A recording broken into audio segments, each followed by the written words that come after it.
Muy buenas noches. Son las 19:02 de este viernes 9 de abril. Vamos a iniciar la conferencia de prensa diaria sobre COVID-19, la pandemia causada por el virus SARS-CoV-2. Vamos a presentar el informe técnico, el avance del programa de vacunación y hoy es viernes de semáforo, segunda quincena y toca actualizar el semáforo de riesgo COVID. Refleja el semáforo de riesgo lo que hemos estado viendo y comentando, que tenemos ya 10 semanas consecutivas de reducción de la intensidad epidémica. Reducción que se estima por varios elementos, una disminución del número de personas enfermas que se registran cada día, una disminución del número de personas que necesitan ser hospitalizadas y desde luego, y esto es lo más importante, una disminución de la mortalidad, el número de personas que lamentablemente pierden la vida por COVID-19. 10 semanas de reducción de la epidemia en México. Y el semáforo de riesgo muestra precisamente las entidades federativas que han logrado la reducción más sostenida y por lo tanto pasan a distintos colores del semáforo de menor intensidad de acuerdo a la escala que ha sido establecida desde hace ya muchos meses.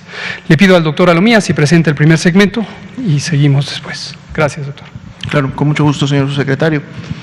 Saludo también a todas las personas aquí presentes, así como a las que nos sintonizan a través de los diferentes canales de comunicación. Vamos a actualizar el comportamiento epidémico en México de la COVID-19. Mantenemos todavía un descenso entre las dos últimas semanas. Hemos visto que desde que iniciamos con el mismo el día domingo, pues prácticamente ha bajado a razón de un punto porcentual, pero para fines del total de toda la semana, pues se mantiene un buen descenso todavía entre la 11 y la 12, con lo que se sigue obviamente reforzando la tendencia descendente que vemos desde inicios de año. Menos 19% es el valor exacto entre la semana 11 y 12, y pues bueno, ya solo queda prácticamente un día, que sería mañana sábado, en el cual podemos tener una variación y luego estaremos viendo el comportamiento de la semana 13. Continúa también en 1% los casos activos estimados. Recordemos que todos estos valores son indicadores que en su momento nos ayudan a evidenciar cómo va comportándose la epidemia, y en este momento, como hemos visto en las últimas semanas, pues todos se han mantenido obviamente evidenciando que la epidemia va disminuyendo, al menos la carga de enfermedad y la actividad epidémica como tal. Tenemos también, y esto es bueno, y esto es lo que queremos que sí continúe incrementándose día con día, que es las personas que tienen ya un esquema completo de vacunación. Para el día de hoy, más de 1.855.000, y en un momento más estaremos viendo los detalles de este grupo. Si vemos la siguiente diapositiva, actualizamos también la curva del porcentaje de positividad. Recordemos que este es un producto que semanalmente lo estamos actualizando, dado que de día a día no tiene mucha variación, pero semana con semana sí podemos ver a lo mejor un cambio que sea relevante. Y también destacamos que el porcentaje de positividad es un indicador importante del comportamiento epidémico, porque lo que el porcentaje nos está diciendo, por ejemplo, para esta semana graficada, que es la número 12, 21%, lo que nos dice es de todas estas personas que en un momento están presentando signos y síntomas compatibles con la COVID-19, pero recordando que estos signos y síntomas, como no son muy específicos o no son solamente ocurren para la COVID-19, sino pueden ocurrir también para otras infecciones respiratorias, por otros virus, por otras bacterias o inclusive algunas otras patologías. Bueno, es finalmente la prueba confirmatoria la que nos empieza a revelar qué proporción de esas personas realmente están siendo o fueron afectadas por el virus SARS-CoV-2 y por lo tanto son COVID-19. Entonces, para efectos de la semana número 12, 21% pues significa que de cada 10 personas que están presentando signos y síntomas respiratorios, 2 de ellas, la causa es el virus SARS-CoV-2 y por lo tanto son COVID-19. Y 8 personas muy probablemente estén padeciendo la enfermedad por otro tipo de virus o por otras causas. Recordemos que todavía estamos, obviamente, saliendo de la temporada invernal, ya entramos, obviamente, a una estación primaveral, pero aún así, y sobre todo en la estación primaveral, algo que suele incrementarse y parecerse también al COVID, obviamente son las reacciones alérgicas, en donde no hay un microorganismo involucrado, pero sí hay manifestaciones similares a la de la enfermedad. Y esto es un indicador importante, porque cuando este se empieza a modificar en un comportamiento diferente, entonces nos puede alertar de manera temprana que la circulación del virus SARS-CoV-2 pudiera estarse incrementando en un área correspondiente. De hecho, esta es una media estatal, nacional, el 21%. Pero, por ejemplo, tenemos entidades federativas que este porcentaje de positividad todavía se encuentra en un 40%, pero asimismo tenemos también entidades federativas que este porcentaje de positividad está en un 11%, o sea, todavía una circulación, digamos, de virus en la comunidad todavía evidenciada más baja. Y como podemos ver, la tendencia que tiene el porcentaje de positividad prácticamente también desde que inició el año, y por lo tanto es congruente con la carga de enfermedad, o sea, la cantidad de personas que han sido identificadas con COVID-19, y como lo vamos a ver ahorita con la carga de personas hospitalizadas, pues es congruente, es decir, tenemos esta misma disminución y esta misma tendencia descendente, que incluso es de 2 puntos porcentuales para efectos de la medición entre la semana 11 y la semana 12. Si vemos la siguiente diapositiva, es otro indicador semanal que actualizamos los viernes, que es precisamente la letalidad, es decir, la proporción de personas que lamentablemente fallecen si contemplamos el número total de personas que han sido confirmadas para COVID-19.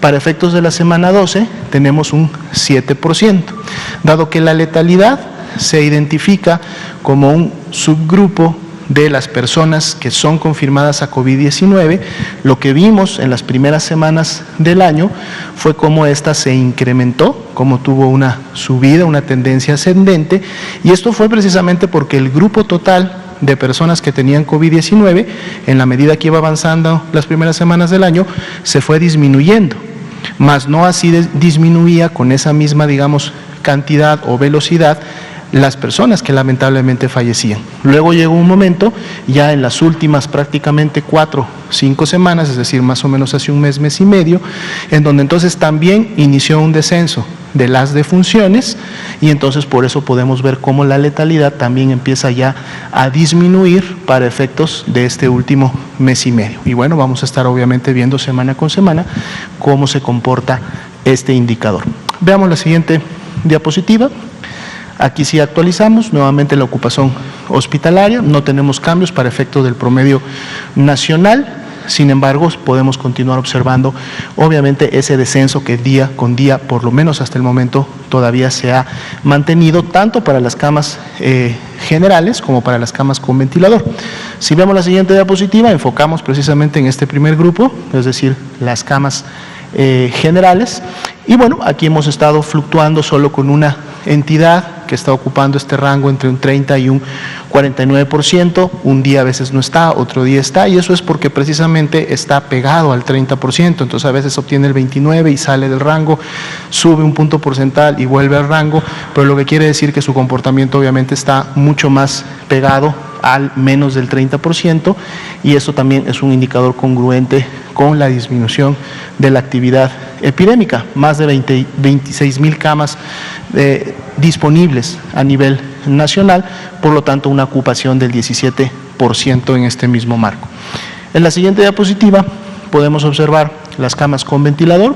Aquí sí tenemos una reducción en comparación al día de ayer de un punto porcentual para efectos de la ocupación nacional, es del 21%, y esto también lo podemos ver con la reducción que existe de las entidades en el rango entre 30 y 49. Habíamos tenido inicios de semana 5, luego llegamos a 4 y hoy estamos teniendo solo 3 entidades en este rango, de ahí la disminución que vemos en la ocupación nacional, y bueno, son pues 29 las entidades que tienen definitivamente menos del 30%, resaltando que hay entidades inclusive que tienen menos del 10 o solo el 5% de ocupación de este tipo de camas, teniendo disponibles de las mismas a nivel nacional 8,799.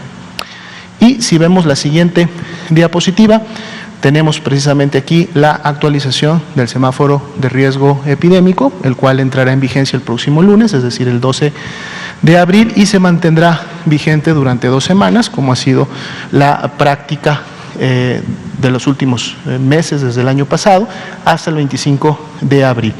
¿Cuáles son los cambios, digamos, importantes o relevantes que tenemos del semáforo en relación a la semana pasada? Vámonos primero con las entidades que tienen el riesgo bajo, en este caso el color verde. Podemos ver que se suman 2 entidades, Oaxaca y Nuevo León, que en el semáforo anterior se encontraban en amarillo, bueno, disminuyen o logran bajar su nivel de riesgo y ahora tienen el color verde. Sin embargo, el estado de Michoacán, que también estaba en color verde, pues bueno, sube un nivel de riesgo al color amarillo, y por eso la diferencial que vemos de 7 entidades que en el semáforo pasado estaban en verde, ahora tenemos una diferencial de 8 entidades. De todas maneras, son más las entidades que obviamente han alcanzado el nivel más bajo, lo que también es congruente con la disminución de la intensidad, la actividad epidémica.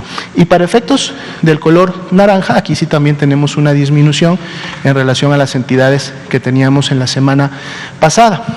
Si pueden revisar, obviamente luego, el semáforo anterior, identificarán que también se encontraban en naranja Puebla, Hidalgo y Querétaro. Ahora bajan, alcanzan el color amarillo, más sin embargo Baja California Sur, que estaba en color amarillo, incrementa su nivel de riesgo al color naranja, y por lo tanto entonces nuestra diferencial final es de 5, pero de todas maneras es una disminución de 2 entidades federativas, a la que estábamos en 7 naranjas las semanas anteriores, y ahora entonces solamente son 5, y eso obviamente también evidencia la disminución del riesgo. En este punto obviamente hacemos siempre un llamado a la población, sobre todo aquella que reside en cada una de estas 32 entidades federativas, para que identifique el nivel de riesgo en el que se van a encontrar a partir del próximo lunes. ¿Por qué es importante esto?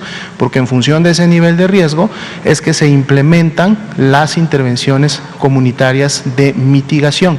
Entonces tenemos que estar muy atentos a las autoridades locales, porque son estas las que para cada una de las entidades van a estar generando las recomendaciones e invitando a la población a sumarse, a ponerlas en práctica, porque solamente de esta manera es como vamos a poder continuar disminuyendo el riesgo en siguientes semanas. Sería la actividad para esta noche. Muchas gracias, doctora Lumía. Esta es la situación. Ahora vamos a hablar de la vacunación contra COVID, la vacunación contra el virus SARS-CoV-2 para prevenir la COVID-19. Hoy tenemos un registro considerablemente bajo a las 4 de la tarde de la vacunación, solamente 185.651 dosis. Aquí vamos a explicar cuáles son las razones. Primera, ya se concluyó la vacunación en algunas entidades federativas de gran tamaño, destacadamente la Ciudad de México. La Ciudad de México contribuía con más de 90.000, 100.000 dosis de las que hemos estado comentando en días recientes. Al terminar, pues ya no está contribuyendo a este número. Pero por otro lado, hoy tuvimos distribución de los nuevos embarques de esta semana, los embarques de Pfizer, que suman ya 1.302.600 dosis a lo largo de la semana. Hoy tuvimos un embarque que ahorita comentaremos y se distribuyó de manera inmediata a los estados, junto con el embarque que también había sido recibido ayer. Se prefirió juntar los 2 embarques para hacer unas solas rutas y llegar a las 32 entidades federativas a través de los nodos de ultracongelación. Esto desde luego hace que el personal operativo se oriente más a esa actividad de recepción, asignación a los nodos primarios y secundarios de congelación, y se retrasa el registro, no la vacunación, pero sí el registro. Muy probablemente hoy a las 21 horas tendremos una actualización, y mañana en el informe diario ya habrá que poner atención a hasta cuánto se llegó hoy, viernes 9 de abril. Entonces, tomen en cuenta esta realidad.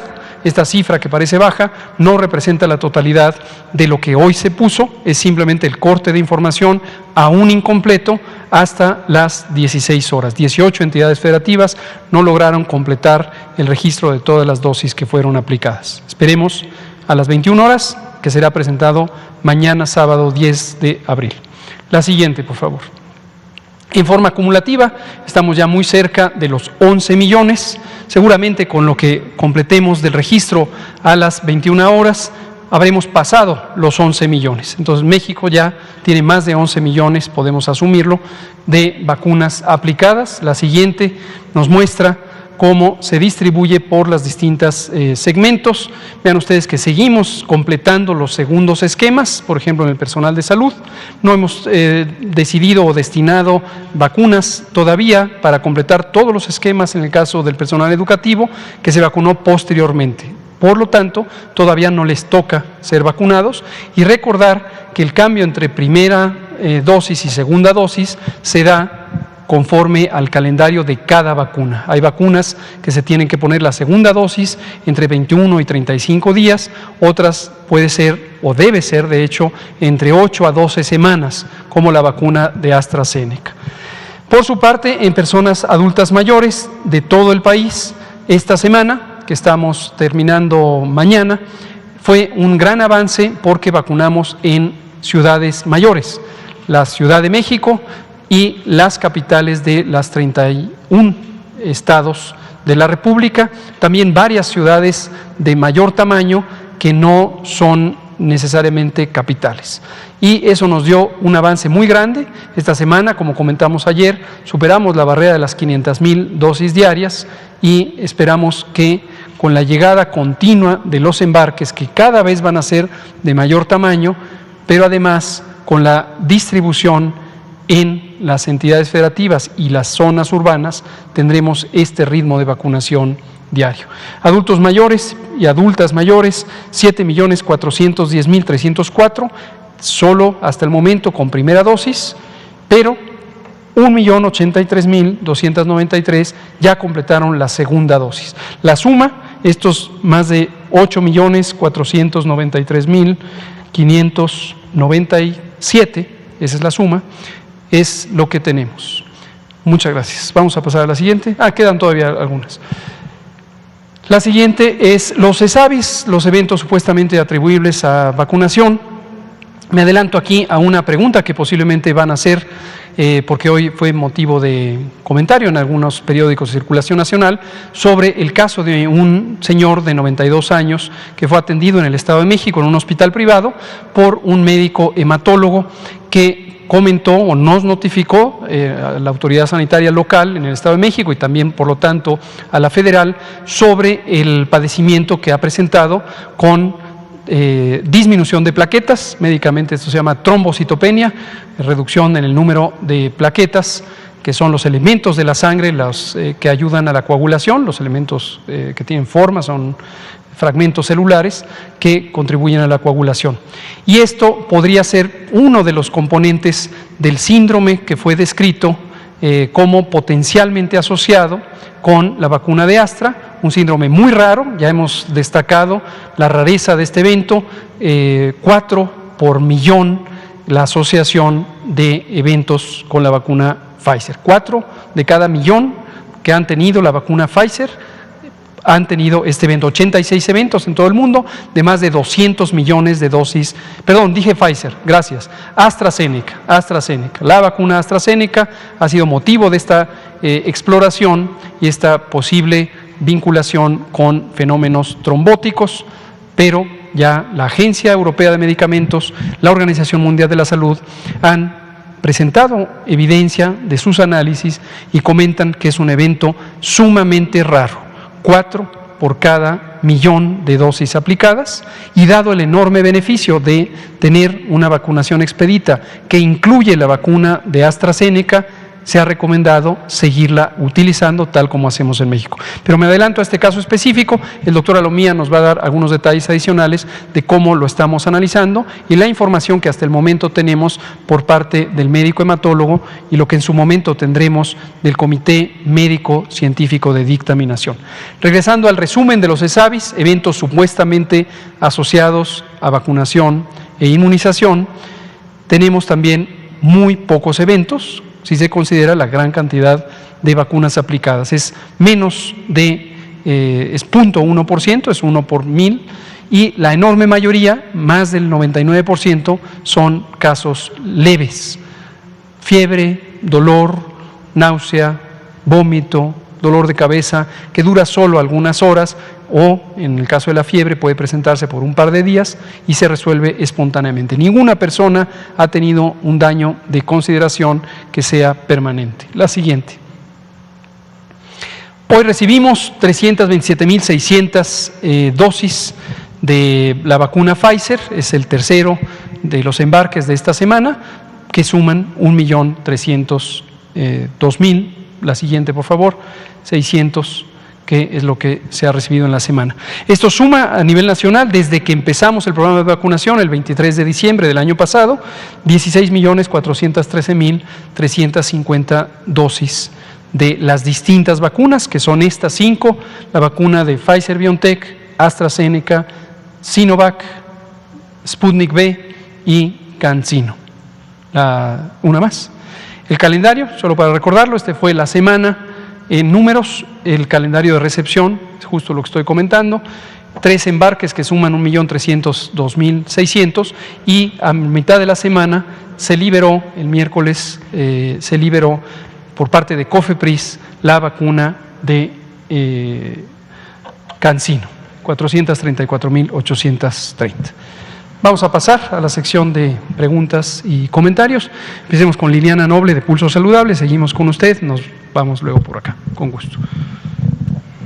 Gracias, buenas noches, Liliana Noble de Pulso Saludable.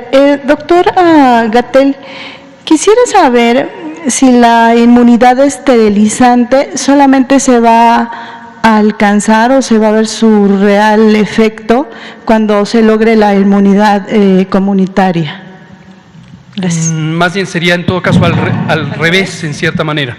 Habíamos comentado y lo retomamos agradeciendo la pregunta que nos hace Liliana Noble de Pulso Saludable, que las vacunas pueden servir para múltiples propósitos. En general, una vacuna es un producto que hace que las personas desarrollen una respuesta inmune, esto quiere decir una respuesta de protección contra las infecciones. Pero una infección puede tener varias fases o varios elementos. Un agente infeccioso, pensemos en el virus SARS-CoV-2, pero esto es más o menos lo que ocurre con la mayoría de las infecciones prevenibles por vacunación. Una persona puede recibir el virus y que el virus esté temporalmente en la garganta, pero no infecte.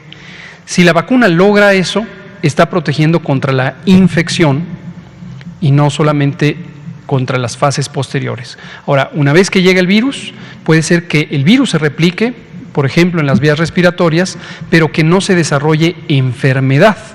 ¿Qué es la enfermedad? La presencia de los síntomas y signos. En el caso de COVID, fiebre, tos, dolor de cabeza, dolor de garganta, pérdida del gusto y del olfato, fatiga, etc. Entonces, es la segunda etapa, si lo vemos como una cadena de eventos. Primero hay que infectarse, luego hay que tener la enfermedad. Después puede venir una enfermedad grave que ocurre en, afortunadamente, la minoría de las personas. Menos del 20% de las personas que tienen COVID lo presentan en su forma grave. Y podría ser que la vacuna también proteja contra la enfermedad grave. De hecho, las vacunas contra el COVID que usamos en México y que se usan en varios otros países del mundo, protegen más contra la enfermedad grave que contra la enfermedad en general.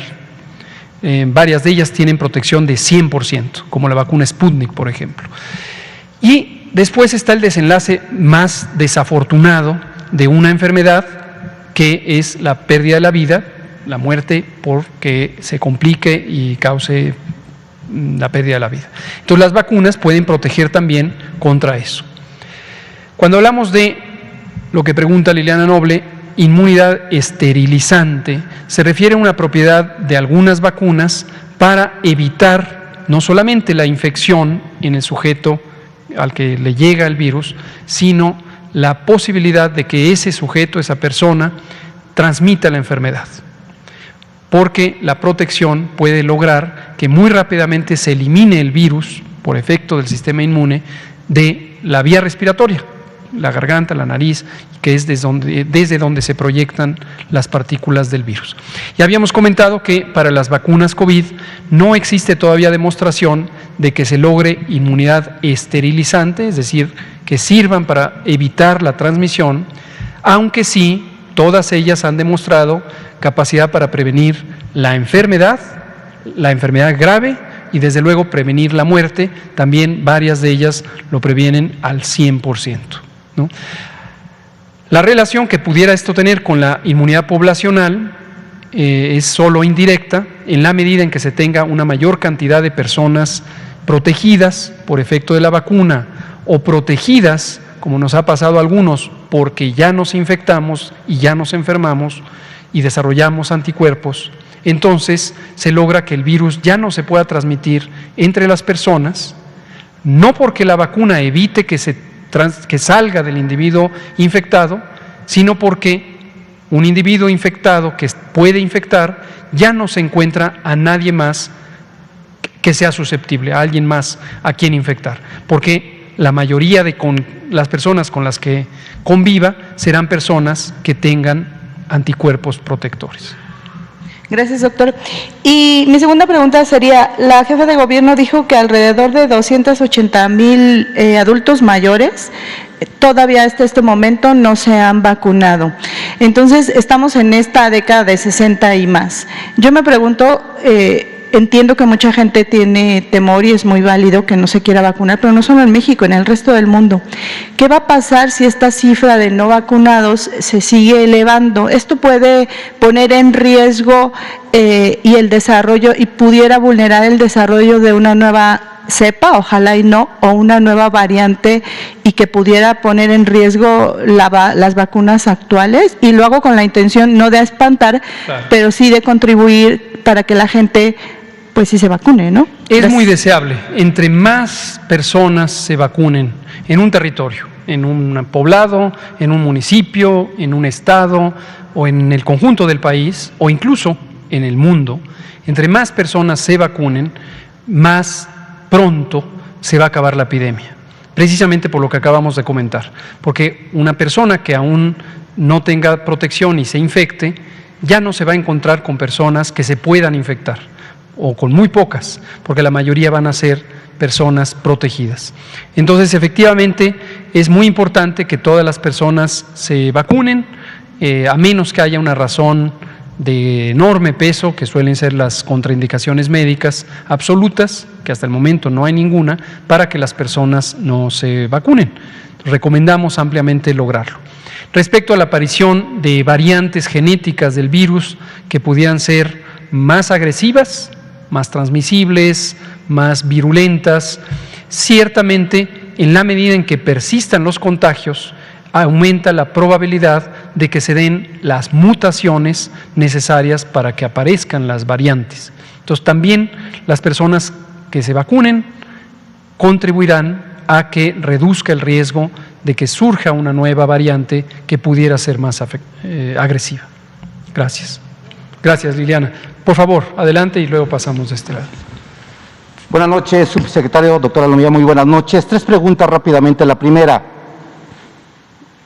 se espera un repunte en los contagios ahora de Semana Santa porque en los últimos días hemos hecho algunos sondeos en los kioscos de la Ciudad de México y de 10 aproximadamente 8 salen positivos.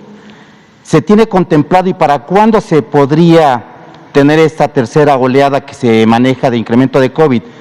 La segunda, una persona que ya fue infectada por COVID, logró salir adelante, ¿cuántas veces más se puede volver a recontagiar? Porque tengo algunos casos donde el año anterior casi fallecían por neumonía típica, ocasionada por el COVID, sin embargo se están contagiando pero ya no tienen ningún tipo de síntoma.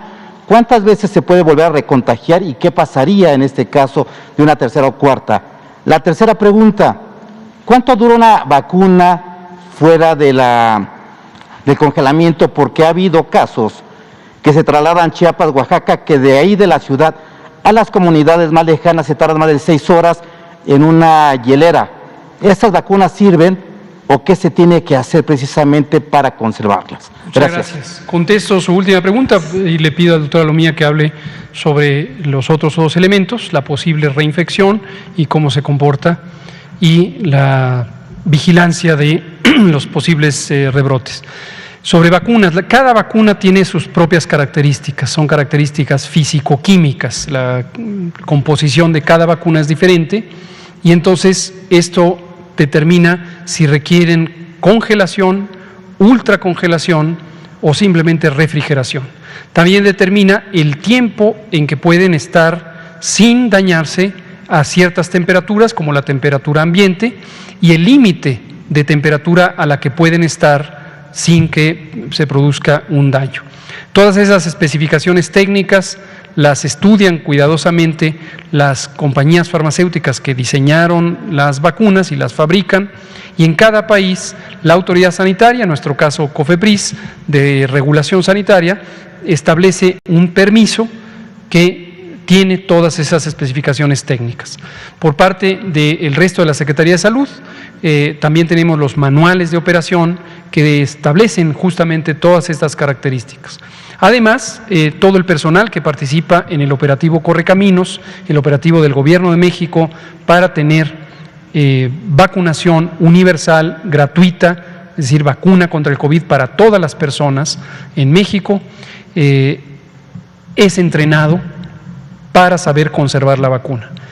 A veces hay situaciones difíciles que tienen que ver precisamente con la dispersión geográfica del país y también con las enormes desigualdades que tiene la sociedad mexicana desde hace muchísimos años, que determinan que no todas las poblaciones tengan un acceso suficiente a los servicios, incluido el transporte, la calidad de las carreteras o los caminos, etcétera.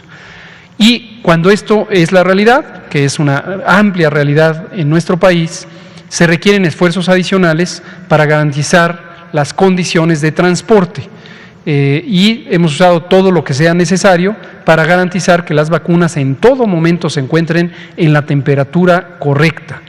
Y esto es lo que se llama la red de frío o cadena de frío, que permite que la vacuna que se le pone a una persona haya sido conservada en las condiciones ideales. Le pido al doctor Alomía si contesta los otros dos elementos. Con mucho gusto. Definitivamente, si se incrementa la movilidad, como se ha evidenciado obviamente en las 32 entidades federativas para efectos de los pasados o el pasado fin de Semana Santo, pues podemos esperar un incremento también en la carga de enfermedad, es decir, en los casos confirmados de la misma. Obviamente, esto puede variar dependiendo de cada entidad en función de la densidad poblacional y de esa densidad poblacional cuántas personas todavía siguen siendo susceptibles, que en este momento sabemos que todavía son una buena o gran proporción, y las medidas de prevención que durante el incremento de esa movilidad hayan tomado, porque entonces son dos factores. Uno es incremento de la movilidad, es decir, tengo más personas en el espacio público, interactuando entre ellas, etcétera, pero además también está el punto de cuántas de esas personas implementaron sus acciones de protección, es decir, usaron su cubrebocas de manera adecuada, se estuvieron lavando las manos, más allá de que se haya incrementado la movilidad, a lo mejor algún grupo de ellas estuvo manteniendo o tratando de mantener la sana distancia en todo momento, participando de eventos al aire libre, no congregándose en espacios cerrados. Obviamente esto puede suceder en diferentes magnitudes, pero de esto precisamente va a depender cuántas personas pudieran haberse contagiado. Conociendo los periodos de incubación de la enfermedad, que como hemos dicho fluctúan en la mayoría de las personas entre 5 y 7 días, y suponiendo que la mayor cantidad de movilización de personas se dio precisamente entre el jueves, viernes, sábado, domingo santos, pues esperaríamos entonces poder empezar a ver un incremento si las medidas de prevención, tanto personales como colectivas, no se hubieran implementado de la mejor manera, pudiéramos empezar a ver un incremento precisamente en estos días. A lo mejor para el lunes, para el martes, pudiéramos tener ya las primeras señales en los indicadores que tenemos, obviamente tanto a nivel nacional, pero más específicamente a nivel local, es decir, en cada una de las entidades federativas, de que esto pudiera empezar ya a producir algún tipo de incremento. Como sabemos, los primeros indicadores que en un momento podemos ver incrementados son precisamente los de contagios, en donde empezamos a ver que la carga de enfermedad, es decir, las personas que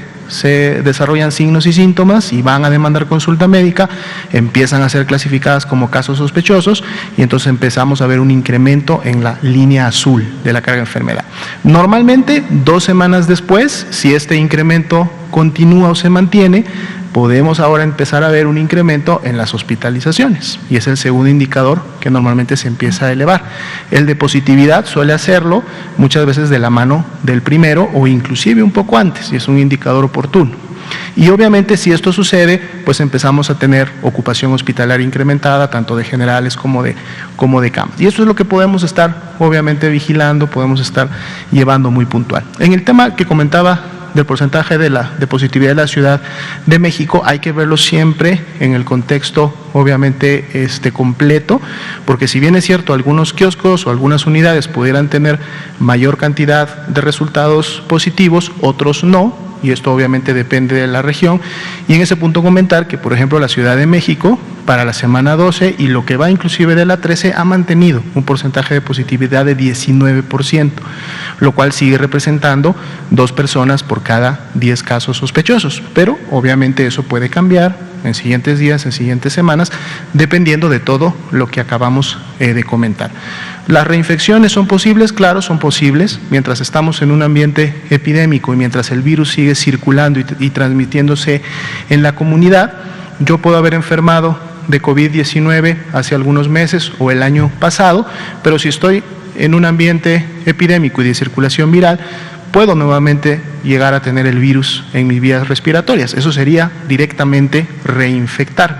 Sin embargo, si yo ya enfermé y tengo anticuerpos naturales generados por la enfermedad, la expectativa en la mayoría de las personas es que esa reinfección no me genere nuevamente la enfermedad, o sea, no me produzca signos y síntomas, dado que espero tener una inmunidad natural. Obviamente hay grupos de personas, y esto todavía sigue siendo una proporción muy pequeña, no solo en México, sino a nivel internacional, que no tienen esta protección inmune, naturalmente generada por la enfermedad previa, y pudieran desarrollar, sí, un nuevo cuadro de COVID-19. No se ha evidenciado que este cuadro o nuevo cuadro, segundo cuadro de COVID-19, necesariamente tenga que ser más grave, inclusive en algunos casos es más leve, dado que hay al menos algún nivel de anticuerpos para la respuesta, pero no es un factor, digamos, de riesgo poblacional, al menos no en estos momentos. Todavía sigue siendo una proporción muy pequeña de la población. Gracias, doctora Lomía. Por favor. Buenas noches, doctores. Gerardo Suárez, del periódico El Heraldo de México. Quiero preguntar sobre el tema de este efecto relacionado con la vacuna AstraZeneca. Hoy presentan que van 616 ESAVIs de esta vacuna, 20 de ellos graves. Entonces quiero saber cuántos tienen que ver con trombosis y cuántos con otras causas. Del caso en específico que se dio a conocer hoy, si nos pudieran comentar qué pasa en el ámbito de las autoridades. Habían dicho que tienen un grupo técnico que analiza todos estos ESAVIs y eso es por una parte. Otro tema es el tema de los trabajadores de la salud privados que hoy realizaron una manifestación, fueron a Segov y se les ofreció realizar un censo para su vacunación. ¿Nos pueden explicar cómo se hará este censo? Si va a ser estado por estado, a partir de cuándo o cuál es el plazo para realizarlo. Gracias. Cómo no, con mucho gusto. Comento sobre la segunda y también le pido al doctor José Luis Salomía, quien coordina precisamente la vigilancia de ESAVIs, nos comente sobre estos resultados y cómo funciona. Sobre el censo, hemos venido hablando del censo desde hace varias semanas, justo el día que se reunió el Consejo Nacional de Salud, hace 3 semanas me parece, y comentamos aquí, como lo hacemos siempre en tiempo real, lo que se acordó. Y en ese momento se acordó que las 32 personas titulares de las Secretarías de Salud de los estados o de las entidades federativas presentarían un censo válido, validado, verificado por la autoridad sanitaria local. y para tener la constatación de ello lo presentarían ante la Autoridad Sanitaria Federal, es decir, el Secretario de Salud, por medio de un oficio en donde constatara el reconocimiento por parte de la Autoridad Sanitaria Local de que ese censo había sido verificado. Esto es muy importante porque recordar, esto lo hemos dicho muchas veces, pero a veces se le olvida a varias personas, desde 1997 el Sistema Nacional de Salud de México y concretamente la Secretaría de Salud se descentralizó. Todavía existen muchas personas que de manera quizá referencial hablan de la Secretaría de Salud pensando que es una sola, pero no, hay en realidad 33 Secretarías de Salud, una nacional, federal, que es la Autoridad Sanitaria Federal, y 32 en cada una de las entidades federativas. Entonces, las distintas actividades administrativas que tienen que ver con la contratación del personal no se hacen en la Secretaría de Salud Federal, excepto para los hospitales que tienen esta característica, que son federales, los Institutos Nacionales de Salud y 13 hospitales de alta especialidad. Todo el resto son contrataciones en las entidades federativas. Entonces, ¿dónde están los registros del personal, en este caso de las Secretarías de Salud, en las entidades federativas? Respecto a el personal de salud que labora en organizaciones privadas, cualquier tamaño, desde una corporación hospitalaria hasta un consultorio independiente, también ellos y ellas presentan sus registros correspondientes ante la autoridad sanitaria local.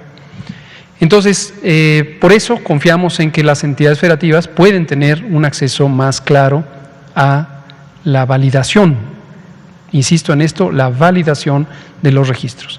También habíamos comentado varias semanas atrás el reto que representó en su momento, por ejemplo, que las corporaciones privadas de hospitales y sus asociaciones presentaran censos completos o los consultorios adyacentes a farmacias.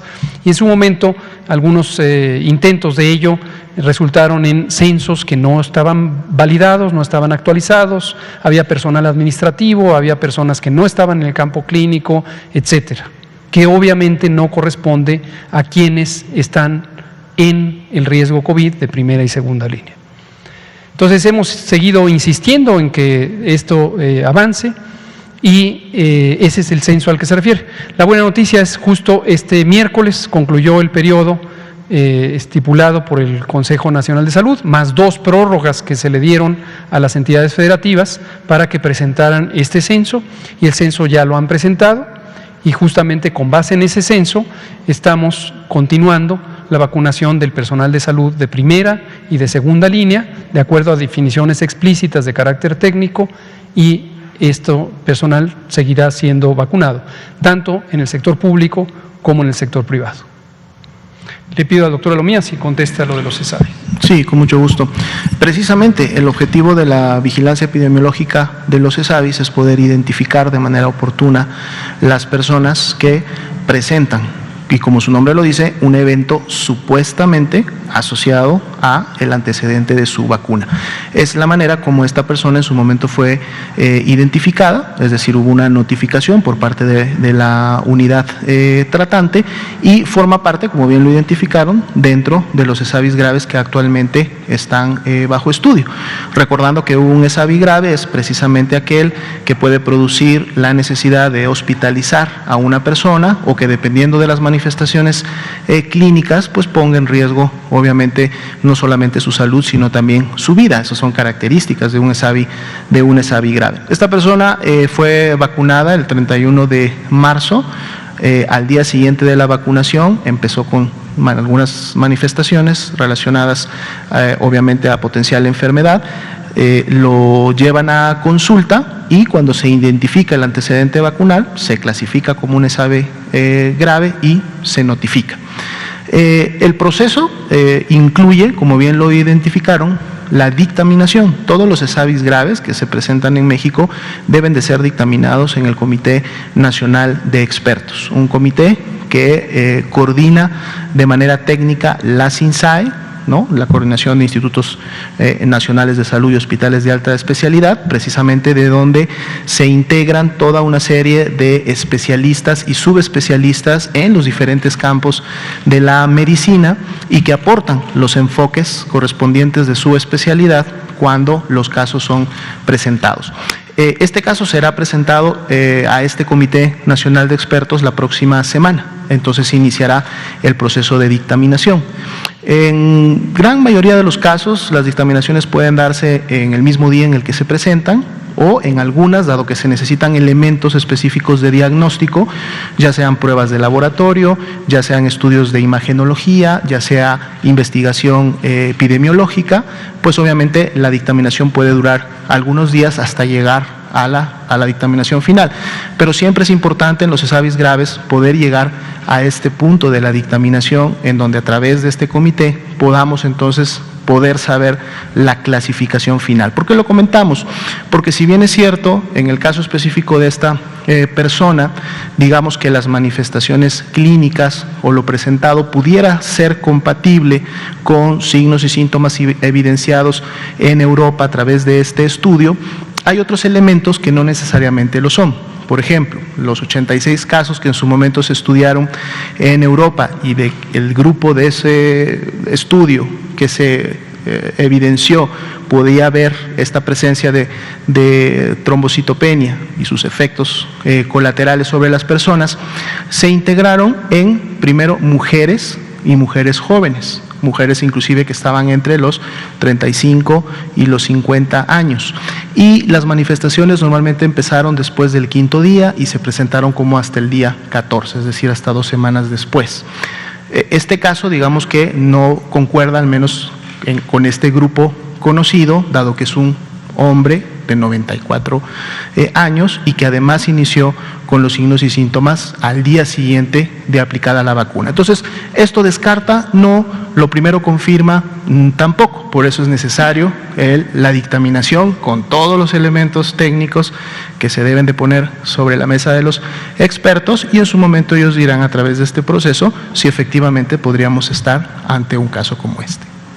Y finalmente, hace unos días, doctor López-Gatell comentó que se seguiría usando esta vacuna, pero después de este caso quiero preguntarle si no afectan o si no se reconsidera el contrato que hay de las vacunas de AstraZeneca, porque es el principal de México prácticamente.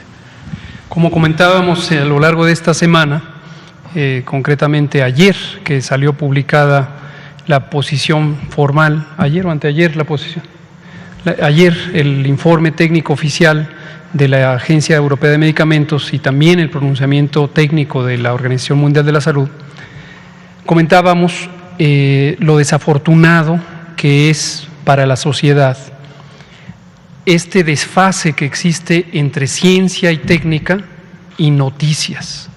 Y por favor no se me ofenda nadie aquí, ni ustedes, ni sus editores, ni los dueños de sus periódicos, que luego son un poco susceptibles en ese sentido.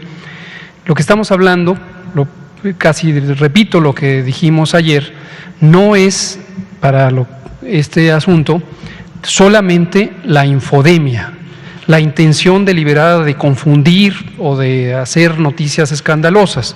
Hoy no es eso de lo que estamos hablando, sino de la información que no tiene un sustento científico claro, técnico, o que no tiene una fuente validada o actualizada. Lo que ocurrió esta semana con el tema de la trombosis y la vacuna de Astra es que algunos medios internacionales presentaron declaraciones de algunos funcionarios de la Agencia Europea de Medicamentos como si fuera la posición formal de la Agencia Europea de Medicamentos. Entonces, en encabezados de estos medios, que fueron replicados por varios medios mexicanos, parecía como que era una posición formal, técnica, basada en información completa, cuando no lo era. Entonces, ¿qué le pasa a la sociedad? Y esto mucha gente nos lo comenta, le acaban confundiendo. Insisto, no se me vayan a ofender, pero los medios confunden, porque presentan información incompleta, no validada, como si fuera información válida. Entonces las personas, llega un momento en que dicen, bueno, ¿funciona o no funciona? ¿Es peligrosa o no peligrosa? ¿Me la pongo o no me la pongo? Afortunadamente el jueves salió el pronunciamiento formal de la Agencia Europea de Medicamentos, que es particularmente importante porque la vacuna de AstraZeneca, su primer registro de autorización de uso de emergencia fue ante la Agencia Europea de Medicamentos. Y obviamente la región con el mayor uso de esta vacuna ha sido la región europea.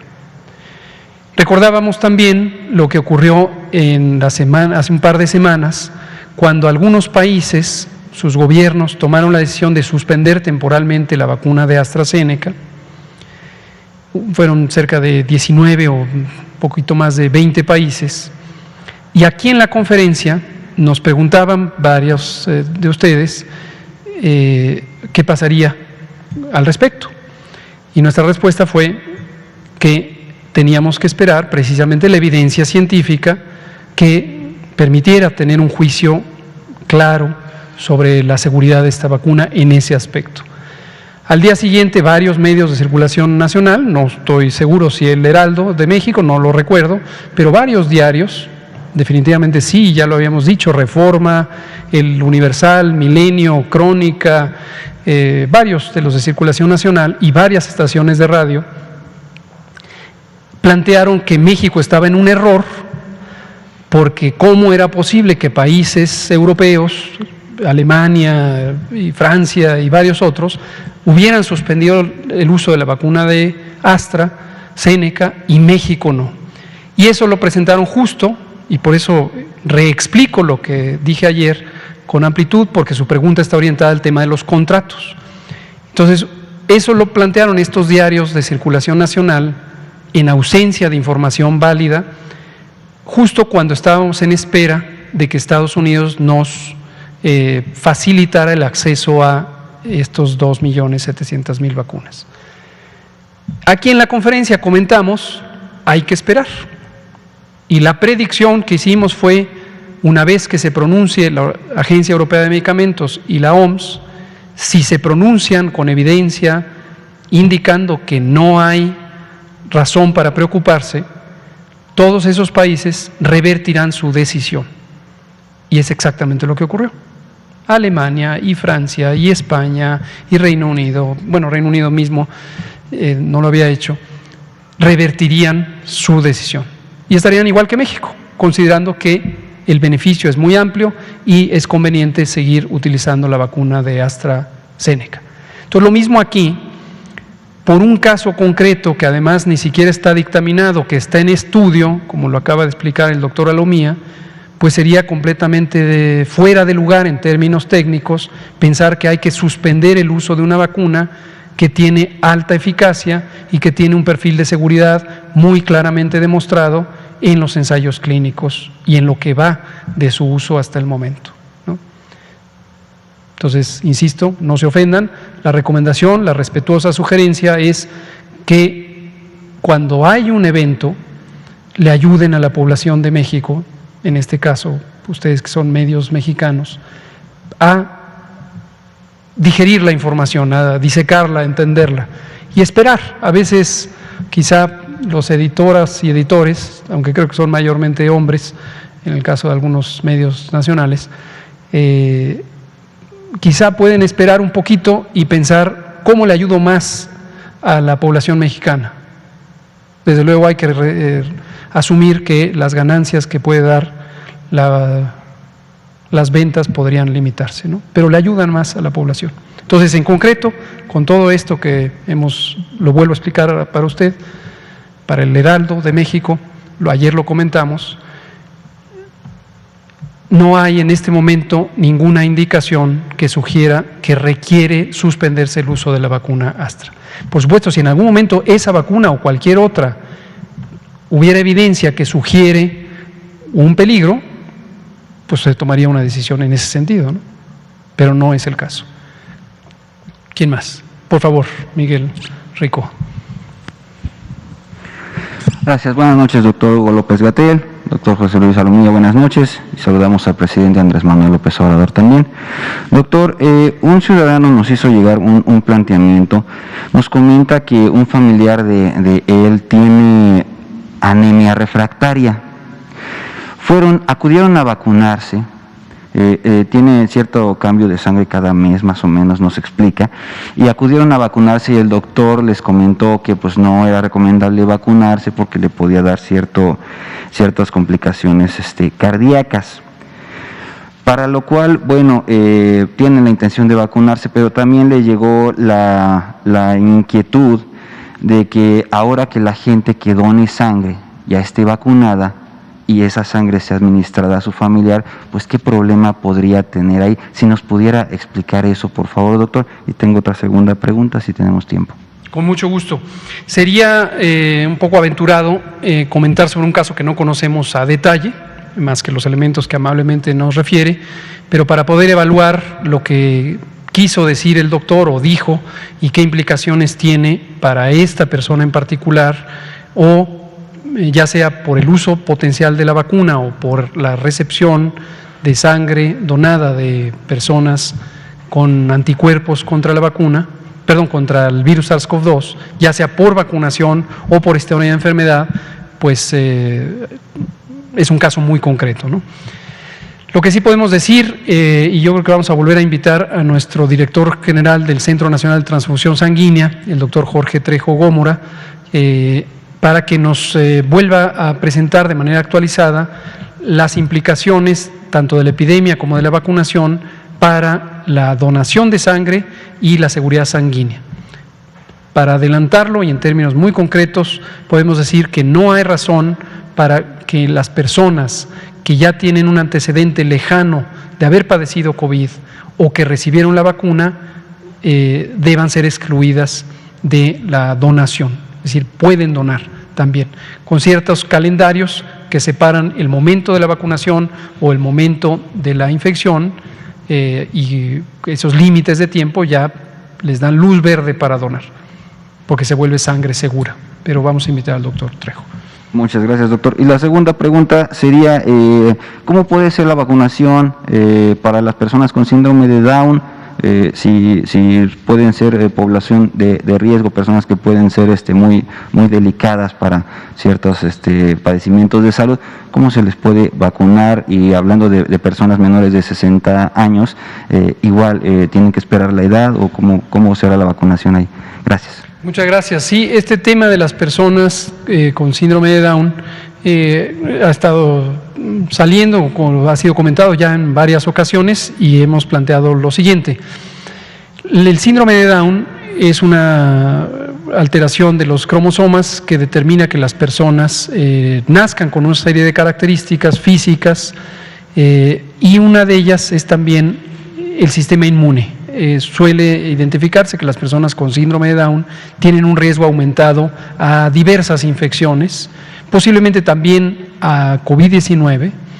En México no tenemos una evidencia directa de ello, pero sí, cuando fue la pandemia de influenza, trabajando con el doctor Pérez Padilla, quien entonces era el director del INER, publicamos un artículo precisamente sobre el riesgo aumentado de influenza H1N1 en personas con síndrome de Down. Entonces, hay mucha evidencia de que son personas que tienen mayor susceptibilidad a infecciones, lo cual les haría potencialmente elegibles para ser preferentemente vacunadas, dada esta alteración, igual que las personas con diabetes, las personas con hipertensión, etcétera.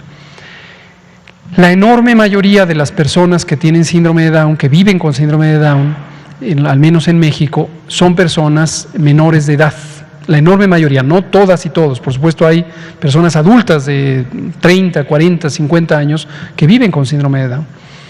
Y hasta el momento no hay evidencia en el mundo sobre la seguridad y la eficacia de las vacunas existentes en el mundo, incluidas las 5 que usamos en México, que también se usan en muchos países, sobre esta seguridad y eficacia en personas menores de edad, independientemente del síndrome de Down. Entonces eso impone una limitación temporal. Suponemos que posiblemente a mitad del año ya se publicarán los artículos científicos que demuestren cuál va a ser la eficacia y la seguridad de estas vacunas, y sospechamos que van a ser seguras y eficaces, pero todavía no hay evidencia directa. Muchas gracias. Aquí terminamos, son las 20 horas con 1 minuto. El programa de vacunación sigue avanzando, muy probablemente hoy alcanzamos más de 11 millones de personas en forma acumulativa. Tomen en cuenta que hoy, viernes 9, los datos de registro se retrasaron por varias razones, incluida la distribución hoy de embarques de vacuna, y mañana habrá la actualización, mañana 10 de abril, la actualización sobre cuánto se puso hoy de vacunas. El programa sigue avanzando, es un programa de cobertura universal, es gratuito. En México solo hay vacunas en el programa gubernamental, nacional y gratuito.